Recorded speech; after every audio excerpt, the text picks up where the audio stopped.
नमस्कार, आप देख रहे हैं मिड कैप बाजार। मैं हूं पल्लवी। आज एक दायरे में ही है बाजार। शुरुआती तेजी को होल्ड करने की कोशिश कर रहा है। निफ्टी में महज अभी 28 अंकों का इजाफा देखने को मिला। लगभग 1/4% की बढ़त है। 8265 का लेवल आज के सेशन में देखने को मिला है। एनएसई में सबसे ज्यादा जो चलने वाले स्टॉक्स है उसमें देखा जाए तो मेटल्स और ऑटो काउंटर सबसे ज्यादा तेज है। आज हिंडाल्को में ऑलमोस्ट 3.5% की तेजी देखने को मिल रही है।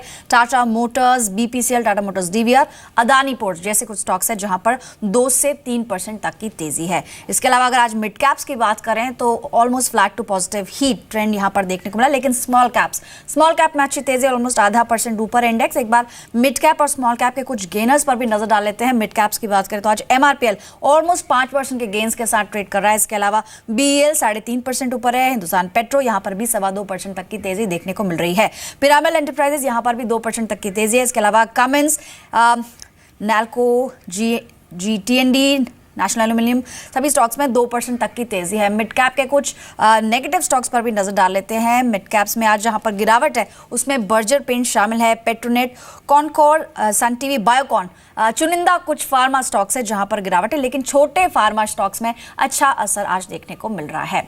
एक बार तरीका भी आपको बता देते हैं किस तरह जुड़ सकते हैं आप हमारे शो से। आपको भी किसी शेयर पर सवाल पूछना है तो आप टोल फ्री नंबर्स पर कॉल कर सकते हैं या फिर लैंडलाइन पर कॉल करें। फेसबुक और व्हाट्सएप के जरिए भी आप जुड़ सकते हैं और हमारे एक्सपर्ट से सवाल पूछ सकते हैं। फेसबुक पर जाने के लिए आपको जी बिजनेस के पेज पर जाना होगा, वहां पर अपनी क्वेरी पोस्ट करनी है। टोल फ्री नंबर आपकी स्क्रीन पर दिए हुए हैं। इसके अलावा लैंडलाइन पर भी कॉल करें। व्हाट्सएप पर सवाल भेजने के लिए आपको स्टॉक का नाम, किस भाव पर आपने खरीदा है मेंशन करना है और उसे इस नंबर पर व्हाट्सएप कर देना है। आज के 2 एक्सपर्ट्स हमारे साथ मौजूद रहेंगे। अविनाश इस वक्त मौजूद हैं। अविनाश एंड हैड्रिन, वेलकम टू द शो। अगर मार्केट्स की बात करें आज देखा जाए तो ऑलमोस्ट एक रेंज ही देखने को मिल रही है। निफ्टी के लिए सबसे अहम लेवल क्या देख रहे हैं आप? सपोर्ट कहां देखते हैं निफ्टी के लिए?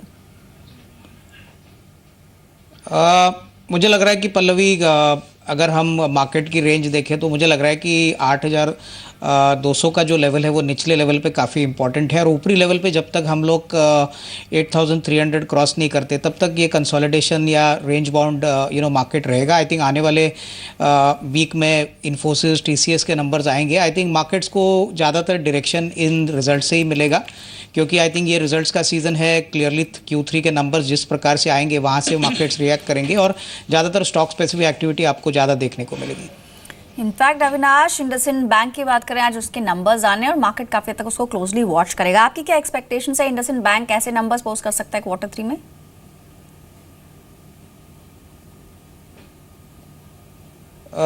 मेरे ख्याल से इन्फोसिस के नंबर अगर हम देखें तो लगातार 2-3 क्वार्टर से 18-20% का ग्रोथ पल्लवी हमने देखा है। अब इस क्वार्टर में करीबन जो मार्केट की एक्सपेक्टेशन है वो करीबन 740 करोड़ की एक्सपेक्टेशन है।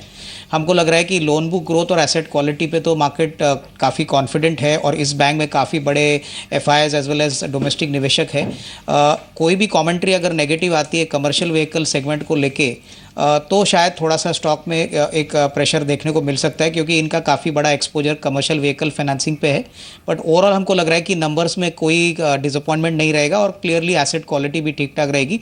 तो आई थिंक मैनेजमेंट की कमेंट्री आगे आने वाले जैन टू मार्च के क्वार्टर में और FY18 का क्या आउटलुक है उसके ऊपर मेरे ख्याल से स्टॉक आज बिहेव करेगा। हालांकि जो पोल की बात जहां तक करें तो आज उसमें एनपीए में एक मामूली बढ़त देखने को मिल सकता है। 1% तक रह सकते हैं एनपीए। इंडसइंड बैंक दिन के निश्चित तौर पर फिलहाल 1153 के लेवल्स पर ट्रेड कर रहा है। फोन लाइन पर भी अब कुछ दर्शक हैं। इस वक्त लोकेश शर्मा हैं जयपुर से। लोकेश जी नमस्कार, पूछिए क्या सवाल है आपका? नमस्कार मैम, मेरे पास 490 शेयर्स है एक्सिस बैंक के। तो इसको मैं 3-4 महीने और होल्ड कर सकता हूँ, तो इससे कोई एडवाइस? कब से होल्ड कर रहे हैं इसको? 3-4 मंथ मैम। ठीक है। हैड्रिन, इनका सवाल एक्सिस बैंक पर है। 100 शेयर्स ले रखे हैं 490 के स्तर पर। ऑलमोस्ट 450 का स्तर आज के सेशन में देखने को मिल रहा है। आपकी सलाह क्या है, क्या करना चाहिए एक्सिस बैंक में?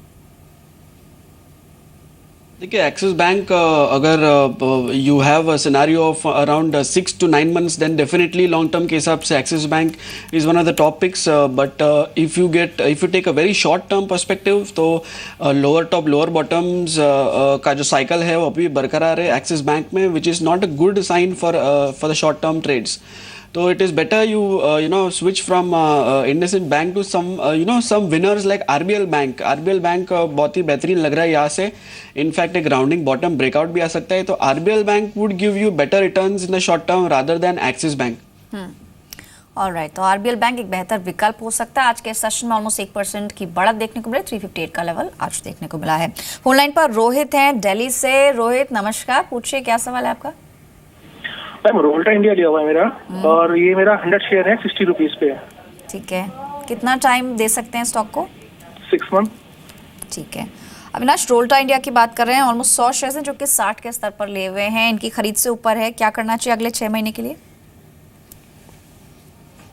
नहीं, मुझे लग रहा है कि पल्लवी यहाँ पे थोड़ा सा एक मीडियम टर्म व्यू ले तो हमको लग रहा है कि आने वाले 1-2 क्वार्टर्स सारे आईटी कंपनीज के लिए थोड़े से चैलेंजिंग रहेंगे। आई थिंक आने वाला जो दिसंबर क्वार्टर है वो तो एक हॉलीडे क्वार्टर माना जाता है। जैन टू मार्च क्वार्टर में भी हमको लग रहा है कि हालांकि रुपया वीक हो चुका है, यहाँ पे जो मेन चैलेंज रहेगा वो बेसिकली डोनाल्ड ट्रंप की ऑफिस एज्यूम करने के बाद यूएस की आउटसोर्सिंग पॉलिसी पे क्या विचार है। हमको लग रहा है कि यहाँ पे करीबन 75-80 का टारगेट अगर इनको मिलता है तो इनको निकलना चाहिए, क्योंकि सारे आईटी सेक्टर में हमको लग रहा है कि एक दबाव आएगा। इबिटा मार्जिन्स, वॉल्यूम ग्रोथ और जो आगे की ग्रोथ कमेंट्री रहेगी वो मेरे ख्याल से आने वाले हफ्ते में टीसीएस, इन्फोसिस रिजल्ट्स डिक्लेयर करेंगे। उसके बाद आपको एक पूरा पिक्चर क्लियर होगा कि आईटी सेक्टर आने वाले 1-2-3 महीनों में कैसे परफॉर्म करेगा। तो आई वुड प्रेफर दैट थोड़ा सा भी उछाल हो तो इनको निकलना चाहिए और थोड़ा सा मुनाफा बांध करके निकल जाए। तो रोहित आपके लिए सलाह है कि जो मुनाफा आप फिलहाल कमा रहे हैं, थोड़ा और राइज इसमें दिखता है तो एग्जिट करने की सलाह आपको मिली है। अगले दर्शक हैं फोन लाइन पर मिस्टर नारायण जो कि बीकानेर से हैं। नारायण जी नमस्कार, पूछिए क्या क्वेश्चन है आपका। जी मैडम, मेरे पास हिंडाल्को के शेयर है मैडम, 300 शेयर। किस भाव पे खरीदे आपने? 164 रुपए के भाव से। 164, ओके, आपकी खरीद के आसपास ही है। तो कितना समय दे सकते हैं आप हिंडाल्को को? मैडम आप बताइए। चलिए एक्सपर्ट से जानते हैं। एड्रिन हिंडाल्को की बात कर रहे हैं। इनके पास ऑलमोस्ट 300 शेयर्स हैं जो कि 164 के स्तर पर खरीदे हुए। इनके खरीद के बेहद नजदीक है, ऑलमोस्ट आसपास ही है। लेकिन आज मेटल पैक तेज है और स्टॉक में भी 4% की तेजी आज इंट्राडे में देखने को मिल रही है। क्या सलाह रहेगी आपकी हिंडाल्को पर? देखिए, हिंडाल्को के अलावा भी पूरा मेटल पैक अगर हम देखें तो it has been a constant outperformer. तो हिंडाल्को का जहाँ तक सवाल है, it is one of the outperforming stocks. यहाँ से एक बाधा आएगी around 167 levels, that is the 50-डे मूविंग एवरेज। एक बार 167 का जो एक ऑब्स्टिकल है वो पार करता है कन्विंसिंगली विद गुड वॉल्यूम्स, तो definitely you can continue to hold. In fact these are good levels, you can even go and accumulate, क्योंकि स्टॉक 180, 185 से लेकर 160 तक आया है। So it's a good opportunity to go ahead and buy also from these levels. Definitely above 167 we can see Hindalco moving towards 175, 180 in the short term. तो बने रहे 167 का स्तर अगर पार होता है तो और ऊपरी स्तर यहाँ पर देखने को मिल सकते हैं। फोन लाइन पर अब अगले दर्शक हैं विकास जैन दिल्ली से हैं। गुड आफ्टरनून मिस्टर जैन, पूछिए क्या क्वेश्चन है आपका। हेलो जी विकास, अपना सवाल पूछिए। हाँ, 200 शेयर है और 68 65 के आसपास खरीदे हैं आपने? ठीक है, जानना अभी एवरेज करें आगे क्या प्रोस्पेक्ट है। ऑलराइट, काफ़ी ज़्यादा नुकसान इनको हो चुका है। 60 से ऊपर की खरीदे, 65 रुपये के आसपास खरीदा अविनाश इन्होंने और अब ऑलमोस्ट 30 रुपये पर आ चुका है। फार्मा स्पेस थोड़ा दिक्कतों वाला साल रहा 2016। अभी इन स्तरों पर एवरेजिंग की सलाह रहेगी आपकी? पल्लवी, मुझे लग रहा है कि यहाँ पे इनको एवरेज नहीं करना चाहिए, क्योंकि ऑर्चिड फार्मा की अगर हम बात करें तो लगातार 2-3 क्वार्टर से कंपनी घाटे में है। इनफैक्ट इनकी डेट लेवल भी काफ़ी ज़्यादा है। हमको लग रहा है कि कोई भी उछाल आता है तो इनको एक्चुअली इस शेयर से निकलना चाहिए, क्योंकि हमको नहीं लग रहा है कि FY17 में आने वाले 2 क्वार्टर्स दैट इज़ दिसंबर और मार्च में कोई बड़ा अर्निंग्स इंप्रूवमेंट आएगा।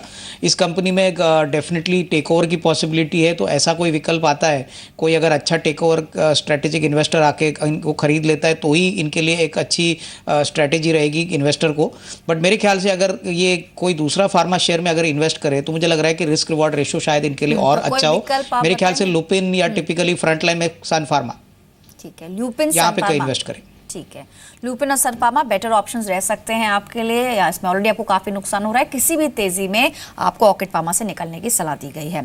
फोन लाइन पर पंकज हैं, इस वक्त जम्मू से जुड़े हैं। पंकज जी नमस्कार, पूछिए क्या सवाल है आपका। नमस्कार मैम, मेरा सवाल है मैं BGR एनर्जी पे, मेरे पास 536 शेयर है और 141 के रेट पे। ठीक है, मेरा व्यू ऑलमोस्ट 1 ईयर प्लस है। ऑलराइट, खरीद है 141 की, 130 पर आज ट्रेड कर रहा है। हेड्रन आपकी सलाह क्या है, क्या करना चाहिए BGR एनर्जी में? Definitely BGR energy is a good stock to hold on to. मैं इसके लिए बोल रहा हूँ क्योंकि ऑन द वीकली चार्ट्स जब हम देखेंगे जिस तरह से ये आउट परफॉर्म कर रहा है, एक बहुत ही अच्छा ब्रेकआउट आया, एक रेंज ब्रेकआउट आया। ये जो रेंज है it was stuck in nearly 6 to 8 months। अब क्या है कि बीजेआर एनर्जी फाइनली इस ऊपरी स्तर से ब्रेकआउट दिया है, and from here on if the breakout sustains then definitely BGR energy we can see heading towards the 150 levels. तो डेफिनेटली 3 to 6 months में 150 लेवल्स आप देख सकते हैं। तो कंटिन्यू टू होल्ड बीजेआर एनर्जी। तो फिलहाल होल्ड करके रहें, यही सलाह आपको दी गई है। आज देखा जाए तो ऑलमोस्ट 4% तक के गेंस इसमें देखने को मिल रहे हैं। फोन लाइन पर पुरुषोत्तम हैं, सूरत से जुड़े हैं। नमस्कार पुरुषोत्तम जी, पूछिए क्या सवाल है आपका। हेलो जी नमस्कार सर, अपना सवाल पूछें। मेरे पास जो 300 शेयर डीसीबी बैंक के हैं और उसकी एवरेज रेट है 109 रुपए 50 पैसे एवरेज। ठीक है, तो उसे होल्ड करूं या बेच दूं? शॉर्ट टर्म के लिए खरीदा है? नहीं, लॉन्ग टर्म चलेगा, 6 महीने तक रख सकते हैं, होल्ड कर सकते हैं। ठीक है ठीक है। 109 की खरीद है अविनाश और 113 आज का ट्रेडिंग प्राइस। जैसे इन्होंने खुद का समय दे सकते हैं, रख सकते हैं इसे लंबे समय के लिए, आपकी सलाह क्या होगी? आई थिंक इनको डीसीबी बैंक होल्ड करना चाहिए, क्योंकि हमने देखा है कि लगातार 2 क्वार्टर से एसेट क्वालिटी इम्प्रूव हो रही है, लोन बुक ग्रोथ भी काफ़ी अच्छा है। हालांकि अभी इस क्वार्टर में डेफिनेटली नोटबंदी का थोड़ा बहुत इफेक्ट इनके बिजनेस पे भी होगा, लेकिन हमको लग रहा है कि अगर ये 6 to 8 months की अगर टाइम पीरियड रखते हैं तो जिस प्रकार का ग्रोथ पोटेंशियल है और जिस प्रकार का इनका जोग्राफिकल रीच है, हमको लग रहा है 130-140 का टारगेट प्राइस के लिए वेट करें, वहाँ पर थोड़ा सा मुनाफा वसूल करें। तो अभी और तेजी आने की संभावना है, बने रह सकते हैं। अब डीसीबी बैंक आज के सच में ऑलमोस्ट फ्लैट है और फिलहाल लगभग 113 रुपये 30 पैसे के स्तर पर ट्रेड कर रहा है। गुजरात में चल रहे वाइब्रेंट गुजरात समिट का आज दूसरा दिन है। इस समिट में फिक्की ने 8 देशों से पार्टनरशिप की जिम्मेदारी ली है। फिक्की के प्रेसिडेंट पंकज पटेल के मुताबिक वाइब्रेंट गुजरात से देश में विदेशी निवेश बढ़ेगा। पंकज पटेल से एक्सक्लूसिव बातचीत की हमारे सहयोगी केतन जोशी ने।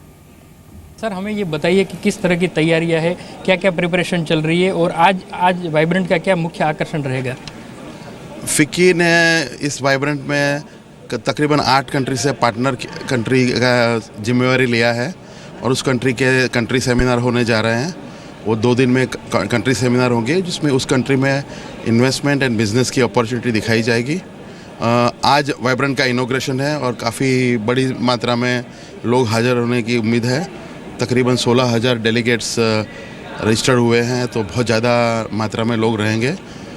सब अपने ऑनरेबल प्राइम मिनिस्टर को सुनने के लिए आतुर है। सर आपने 7 वाइब्रेंट देखे हैं, ये 8वां समिट है, तो किस तरह से ये अलग है दूसरे समिट से? और जो ग्लोबल पर्सपेक्टिव, जो connecting to India to world ये थीम है, तो उस पर आप क्या कहेंगे, किस तरह से अलग है? मैंने पहले वाइब्रेंट से आज 8वें वाइब्रेंट तक सब देखा हुआ है, और अगर देखें वाइब्रेंट में तो वाइब्रेंट शुरू हुआ इन्वेस्टमेंट इन गुजरात, उससे अभी ये ग्लोबल इवेंट बन गया है। 20 कंट्री के delegates, prime ministers and deputy prime minister of countries, सब बड़ा ग्लोबल इवेंट बनने जा रहा है, बन गया है। और ये खाली गुजरात का इन्वेस्टमेंट का नहीं है, बट पूरे विश्व में इन्वेस्टमेंट के लिए डेस्टिनेशन बनने जा रहा है। सो ये महात्मा मंदिर और गांधीनगर और अहमदाबाद और गुजरात दुनिया के मैप में इसकी वजह से आ गया है।